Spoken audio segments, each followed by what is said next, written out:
Okay, so my students are going to introduce themselves when they ask a question, Akil. All But right, again, thank you for joining us.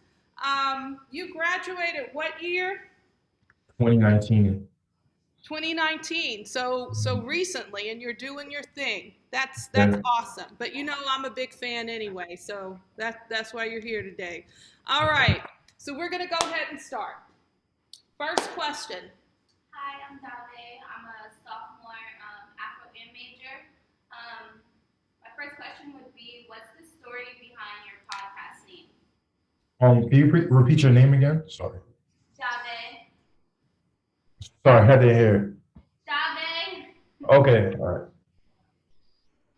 So and repeat your Okay. question or get closer. But Okay. you gotta work at being loud Okay. here. I know. So, what's the story behind your podcast name? So it just came to me. Originally, I was going to name it Run On Sentences Podcast, but I just feel like, I mean, it sounded cool, but I didn't really know how to come up with a premise with that name. So, but just it just came to me, and I wasn't really doing a lot of journalism work when the name for the podcast came to me. This was in 2020, um, probably like right before the pandemic started or in the middle of it. I came up with the name Words Matter, and I originally wanted to interview people in music because I love music, but I felt like there were so many podcasts like that. So I decided I wanted to make it more broad and also really just exercise my skills as a journalist, and improve my. I think if I changed the name to Words Matter, I would improve my skills as a journalist as well by making it broad, because now I could interview people from all different walks of life. So with Words Matter, it's me interviewing professionals who use words as a living. Anybody that does anything professionally with words. So that could range from a poet to a deacon. Um, yeah, so that's where it came from. Thank you. Next. What's going on, bro? My name is Kayron. My question I got for you was like, what are some of the challenges you faced when you first started like your podcast and The challenges, I mean, really is of most. It starts off.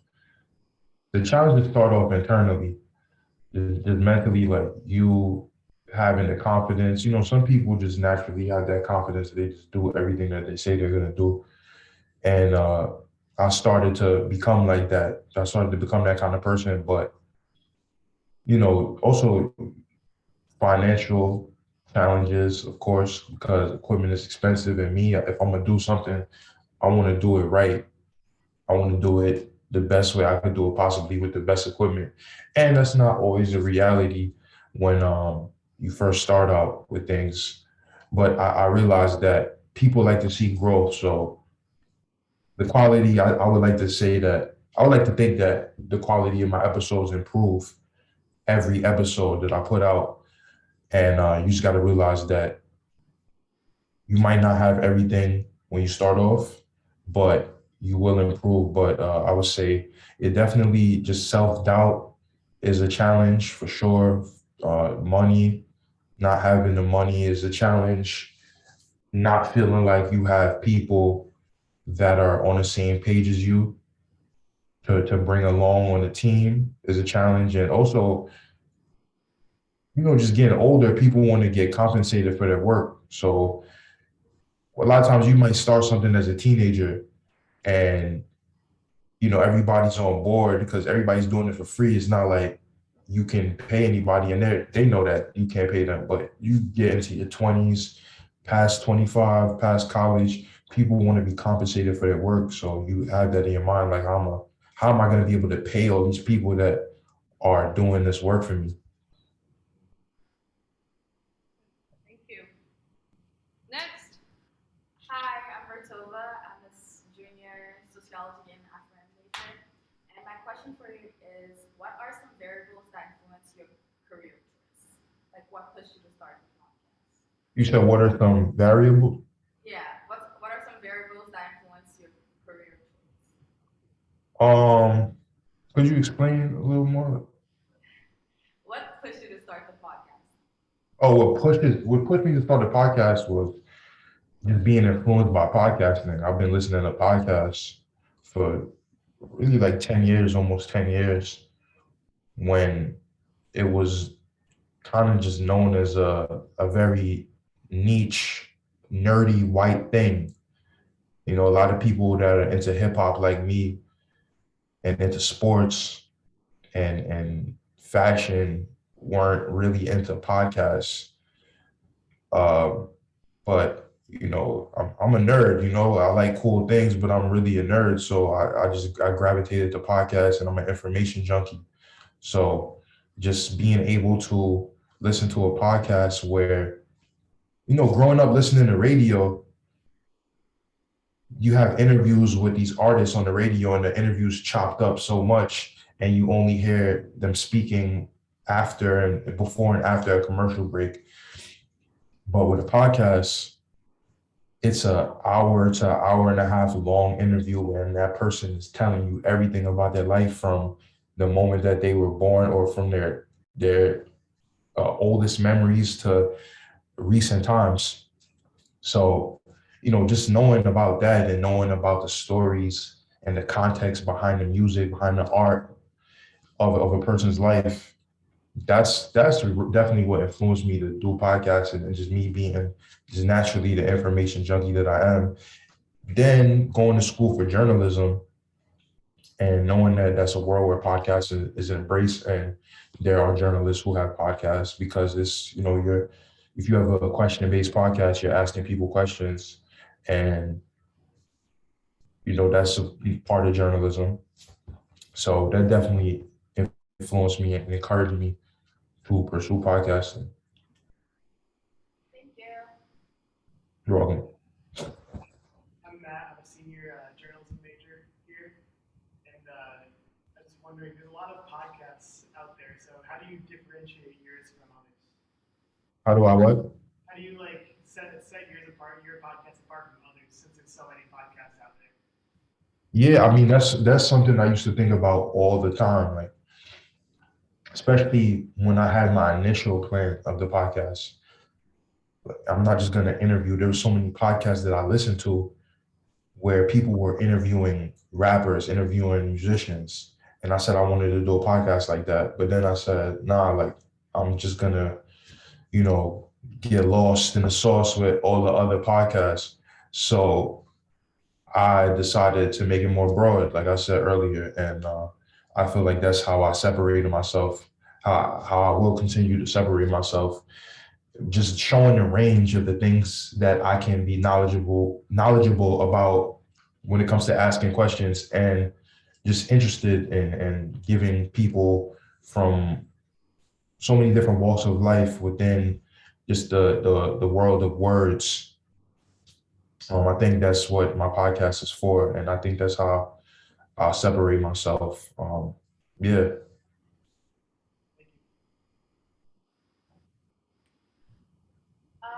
What message do you want your podcast to relay? that's a good question. What message? That words matter. Yeah, that's, you know, that's the name of it. Words matter, and everything that we like in life, most of the things that we like, it started off with an idea. It started off with words. Some creator, you know, some everything that we participate in, everything that we like, everything that we consume in life came from somebody's creativity. You know, even if you don't even associate it with creativity, it definitely came from somebody's creativity and words. And I definitely want to build a bridge between academia and just the layman, you know, the academia and the regular person, uh, the novice in different fields. So yeah. Thank you. So I have a question. having to do with audience. I've listened to your podcast. You have a variety of folks you bring on. Is there a let me go back. Is audience important when you're planning your overall podcast, when you were planning it? And do you see yourself as someone connected specifically to Black or African American audiences? Or are there other listeners you're trying to reach through your podcast? I think I'm trying to reach as many people as possible. Uh, that is the reason why I chose to. That's the reason why I chose to interview the people that I interview. Yeah, I'm trying to reach. I'm definitely trying to reach Black people. I'm trying to reach my hometown. So many people that I've interviewed out of the 7 episodes that I've released. I think I've interviewed 4 people from my hometown. And I grew up in a Black community, majority Black community. So that's definitely intentional. You know, the reason why I do that, definitely want to give Black people a platform,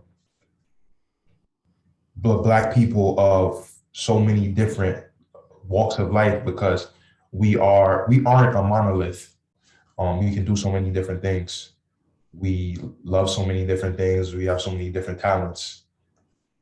I mean, just coming from my hometown alone, you have a Grammy Award-winning engineer, mixing and recording engineer, a New York Times best-selling author. I have another interview coming up from somebody with somebody from my hometown. He's a designer. He has a streetwear brand. So, you know, within every field, there are Black people, there are white people, there are people from so many different ethnicities in that field. So I think that, you know, it'll come, you know, whatever demographic I'm trying to reach, it will come. Great, thank you. Yeah.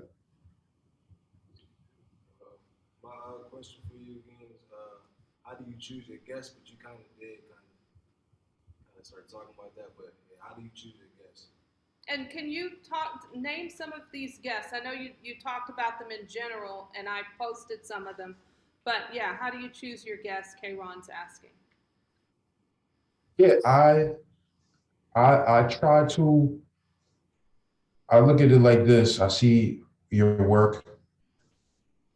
You know, obviously, if you're an author, obviously, like Nana Kwame Ajay Brenya, he's an author. He's from Spring Valley, New York, where I'm from. He wrote a New York Times best-selling book, Friday Black. I chose him because, you know, obviously that's a profession of words, being a writer. But you might see me interview someone like Ayana Depas, who's an engineer, and you might wonder, like, why, if the podcast is called Words Matter, why would he interview her? But an engineer, it's a very tedious job of trying to bring out, especially when you're live engineering, or as a recording engineer, somebody's in a booth and they're singing or rapping, and you're trying to have them project a certain way.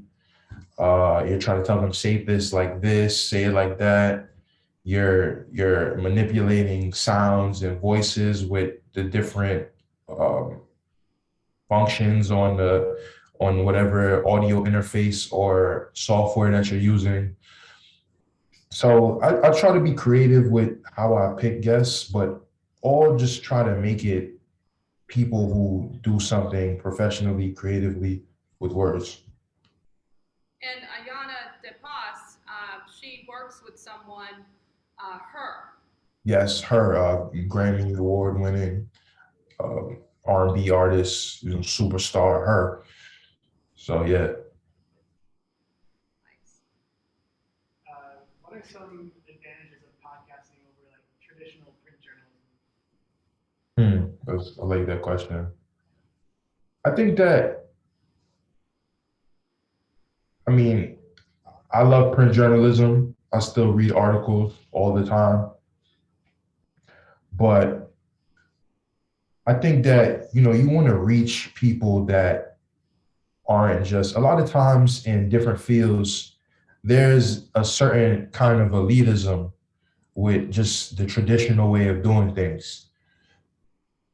I think with journalism and print journalism, traditional people in that world who got their start off doing, who got their start doing journalism in that traditional way might look down on podcasting.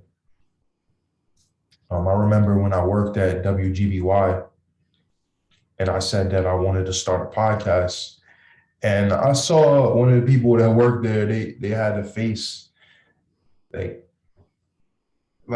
they, I don't know. It was a facial expression that they had that made it seem as if they didn't know why I would want to pursue that. But I think that it helps reach people, like more people, because I think the world that we live in today, people need to see things. So you have your podcast, video and audio, people need to see things. If people don't see things, they don't even really think it exists.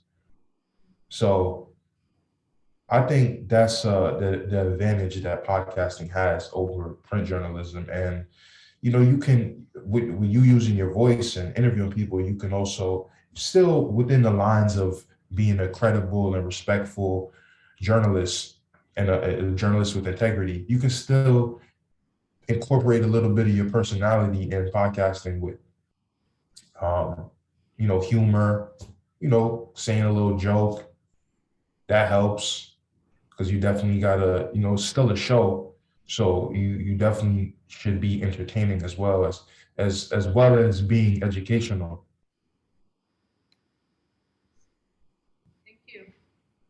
Am I next? Oh, okay. Do you envision yourself staying in media, or what do you foresee for the future? You're still young, very much younger than me. So I definitely envision myself being in media. I don't really think about life outside of media yet because I'm still building Words Matter. I just turned Words Matter Network into an LLC, and I want to sign other podcasts under the network. So, as I start to build my podcast and start to bring in ad revenue and, sign deals, corporate sponsors, I want to see people. I want people to see that, aspiring podcasters to see that, and say like, look what he's doing. Like he can do it. He can make a living off of this, and spark their interest in signing a deal with me and helping other podcasters not have to do all the work that I did by myself, spend all the money that I spent by myself. They can have a infrastructure that they're a part of that can make it easier for them, and have a staff, stuff like that. Great. So you just created your own company by creating an LLC. Yep. Yeah. Awesome. Congratulations. Thank you. Next question. Okay, I know you're like early on in your career, but what's the most valuable piece of advice you've gotten or can give in regards to journalism and podcasting? The advice. I think the advice also depends on what kind of podcaster you want to be, because I aspired to, when I took journalism ethics at UMass, the principles that I learned from the SPJ code of ethics, I apply that. I try to apply that as best as I can to podcasting. So when those guidelines were written, I'm sure they were written for news journalism, like on TV and print journalism, but I tried to incorporate that into journalism through podcasting. But there's also people who have opinion-based podcasts, people who speak about sports. So I don't know, the advice varies, but yeah, I think for the kind of journalism that the kind of podcasting that I do as a journalist and interviewing people, just do research and you know, yeah, do research and try to make people feel comfortable, but still ask people, still challenge people, you know, hold people accountable is definitely what I was taught as a journalist and what I apply. I apply that to podcasting, hold people accountable and um, do research, do the work. Great answer. So Thank you. this is not one of our questions that we plan to ask, but I know when you came to interview the two Dr. Shabazzes, you brought lots of equipment. If these students wanted to start doing their own podcast, what 2 or 3 basic things would you suggest that they have in order to start a podcast? 3 basic things. So you definitely need some type of audio interface. So I would suggest a Focusrite Scarlett or a That's the Zoom. microphone? So that a Focusrite is an audio interface, and you can plug that into a computer, and you can record the audio straight into the. You can feed the audio into a computer. Say you have a MacBook, any kind of audio editing software that would record live into that software. Or if you don't want to add the computer while you're recording, like I used to use a Zoom H6, and I'm sorry, what's your name again with the plaid shirt?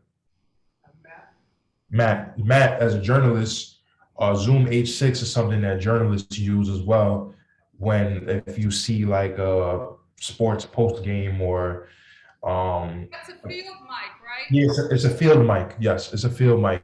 So you can use it as a field mic, but you can also use it as a audio interface. You can plug microphones into it, and you just pop an SD card into it, and you hit record. It's pretty simple to use. It records each audio, the audio from each mic separately. But once you put it into a audio editing software, you could just merge it together, and it plays straight out with each with the guest and the interviewer. So that's pretty simple to use. So yeah, you can start with basic microphone. So I said the Focusrite. I said the Zoom H6. I also said I didn't say it yet. Sorry. Like a Audio Technica microphone, ATR 2100. Y'all should be writing this down. You should be writing it down. Oh yeah, it's recording. You're right.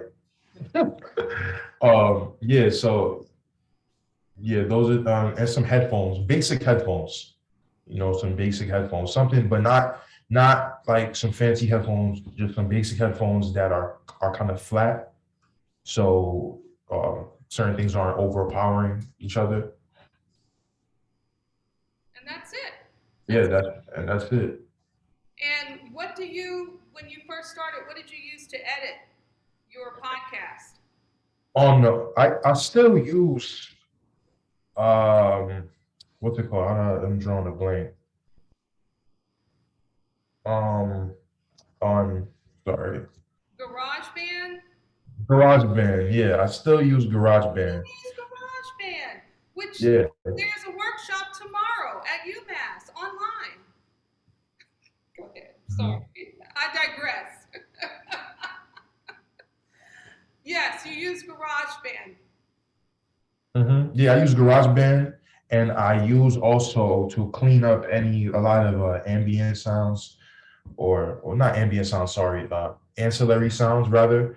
I use Isotope RX8 audio editor. So there's different plugins in there that clean up like clicking noises and any like hums you might hear. But yeah, once you add cameras to the podcast, that's another thing where you would need lights and mic stands, tripods for the cameras if you're just doing everything by yourself. Which you usually are, right? Yeah. Yeah. Well, this has been awesome. Can we thank our guest, Akil Pinnock? Thank you. Thank you. Akil, Kron will be contacting you to do, All right. excuse me, about a 15-minute follow-up with you for the podcast. Will that be all right? Yeah, of course. Awesome. So he'll email you and y'all could set that up and he'll record you through Zoom. Okay. Whatever. Okay? Yeah. All right. Thank you so much, Akil. Let's Thank stay you. in touch. Yeah, you will. And I'll send you a copy of this. All right. All right. Bye. Bye.